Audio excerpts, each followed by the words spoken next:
Good Lord, are we on the air? Jesus, not on the announce booth.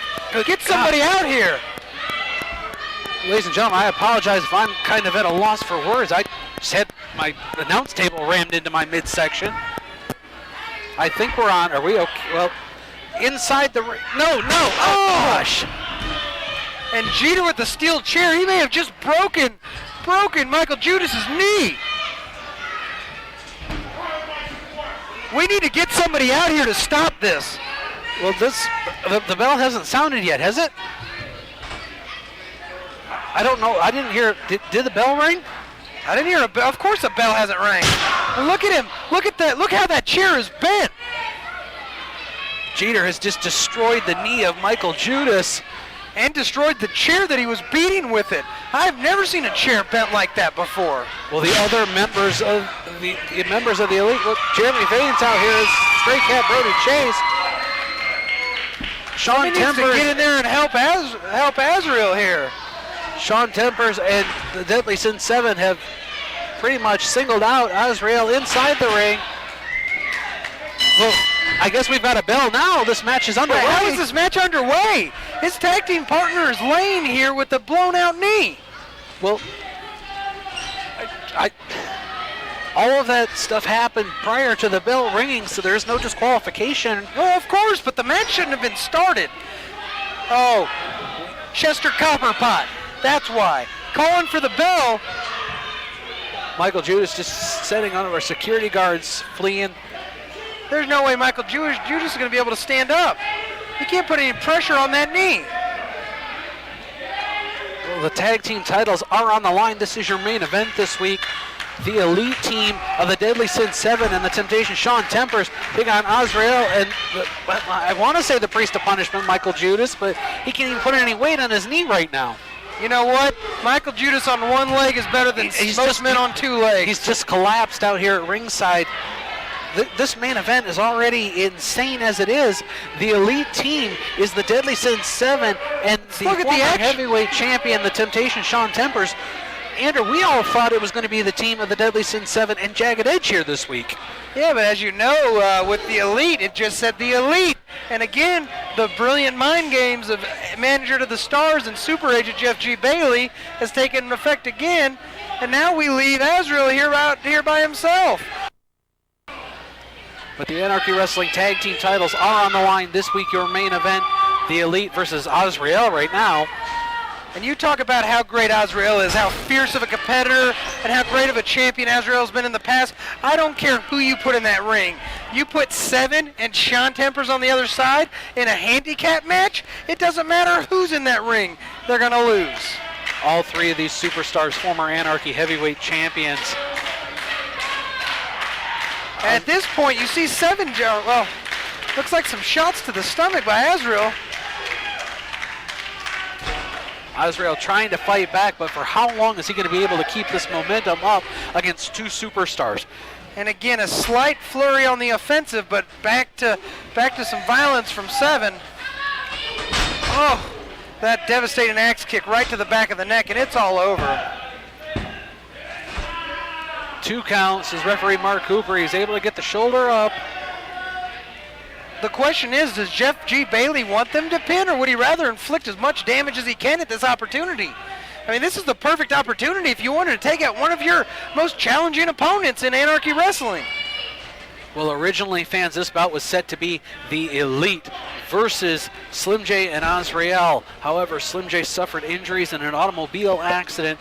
That led to a matchup where Azrael was able to choose a new tag team partner. The partner was the Priest of Punishment, Mikael Judas, but as you can see, the Priest of Punishment, Mikael Judas, not here. He was attacked by 475 pounds of wrestling's most dangerous weapon, Jeter. I don't know if he's even moving back there. I haven't heard any updates from the back.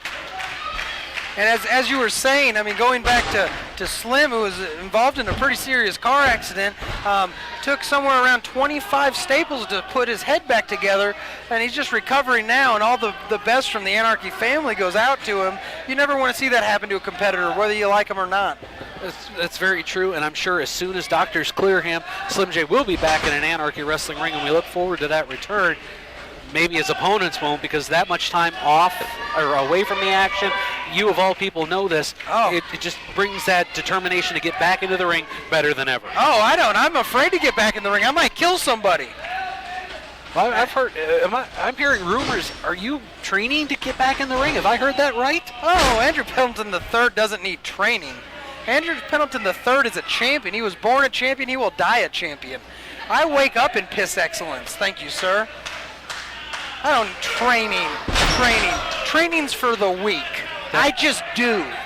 The height that the Deadly Sin 7 gets on that leaping elbow drop, he can almost change light bulbs when he jumps so high. How many sevens does it take to change a light bulb, Wolverton? One if he jumps just right. Oh, you said it. I did say it. You're an idiot.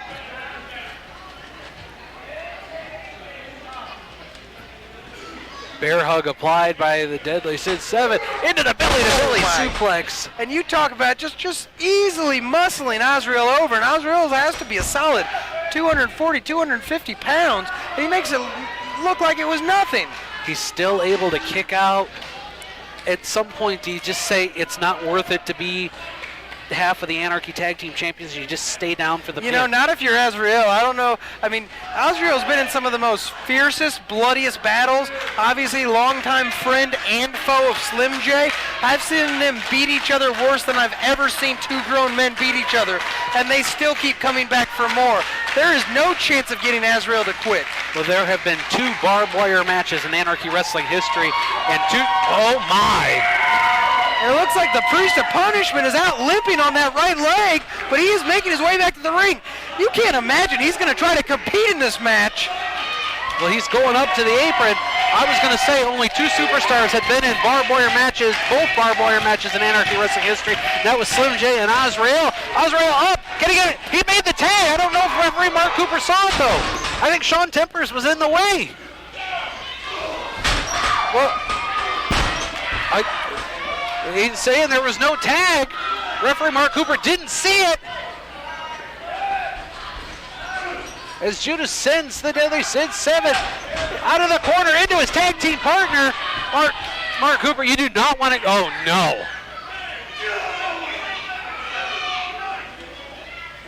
He's telling him he's not the legal man. He needs to get out of the ring. That's the smartest thing that Mark Cooper can do is back up and away from the Priest of Punishment. He's saying no to get out. Body slam by the Deadly Sin 7.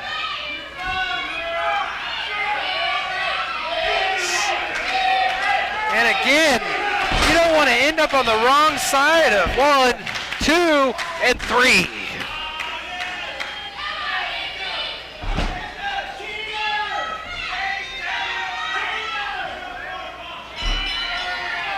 Your winners of the match and the new Anarchy Wrestling Tag Team Champions, the team of Shaun Tempers and Se7en, the Elite.